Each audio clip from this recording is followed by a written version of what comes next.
Gauri Suryavanshi. S मराठीमध्ये आपलं स्वागत. वळूया आजच्या बातमीकडे. अभोणा पोलीस स्टेशन हद्दीत पिंपळे खुर्द गावात काही संशयित चोरीच्या मोटरसायकल घेऊन येणार असल्याची गोपनीय माहिती स्थानिक गुन्हे शाखेच्या पथकास मिळाली होती. त्यानुसार पथकातील अधिकारी व अंमलदार यांनी सदर ठिकाणावर छापा टाकला असता इसम हिराचंद उर्फ महाराज शिवाजी बर्डे राहणार पिंपळे तालुका कळवण हा पोलिसांची चाहूल लागताच फरार झाला. सदर ठिकाणावर झाडाझडती घेतली असता वरील इसमाकडे एक देशी बनावटीचे पिस्तल, 2 जिवंत काडतुसे, 1 एअर गन तसेच 4 चोरीच्या मोटरसायकल जप्त करण्यात आल्या. सदर इसम हा विनापरवाना बेकायदेशीररित्या घातक अग्निशस्त्र कब्जात बाळगताना मिळून आला असून त्याच्या विरुद्ध अभोणा पोलीस ठाण्यात भारतीय हत्यार कायदा कलम 3/2025 प्रमाणे गुन्हा दाखल करण्यात आला.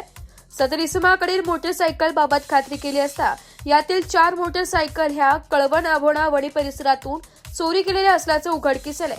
नाशिक ग्रामीण जिल्हा पोलीस अधीक्षक श्री बाळासाहेब पाटील, अप्पर पोलीस अधीक्षक श्री आदित्य मिरखेलकर, अप्पर पोलीस अधीक्षक मालेगाव श्री तेगबीर सिंग संधू यांच्या मार्गदर्शन व सूचनांप्रमाणे स्थानिक गुन्हे शाखेचे पोलीस निरीक्षक श्री रवींद्र मगर, पोलीस उपनिरीक्षक हर्षल भोळे, सहाय्यक पोलीस उपनिरीक्षक शिवाजी ठोंबरे, पोलीस अंमलदार प्रवीण काकड, रावसाहेब कांबळे, योगिता काकड, किशोर खराटे, गोरक्षनाथ सवंत सकर, प्रशांत पाटील, सुधाकर बागुल, विशालावाड, केतन कापसे, हेमंत गिलबिले, प्रदीप बहिरम, छाया गायकवाड, अस्मिता मडवई यांच्या पथकाने गुन्हे उघडकीस आणून कार्यवाही केली आहे.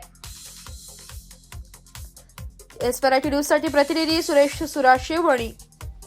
अशाच नवीन ताज्या घडामोडी जाणून घेण्यासाठी आमच्या एस मराठी न्यूज चॅनलला लाईक करा, शेअर करा, सबस्क्राईब करा आणि बेल आयकॉनला क्लिक करायला विसरू नका.